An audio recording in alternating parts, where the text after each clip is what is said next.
నువ్వు నూరుతున్నప్పుడు బయట తోటి చెమట నువ్వు తుడుచుకున్నప్పుడు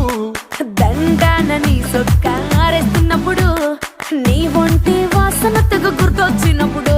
రెండు చేతులెత్తి జుట్టు ముడిసినప్పుడు జండు కత్తుకొని పడుకున్నప్పుడు అలసిపోయి నువ్వు ఆవలించినప్పుడు వచ్చుండై ఫీలింగ్స్ వచ్చి వచ్చి చంపేస్తుండ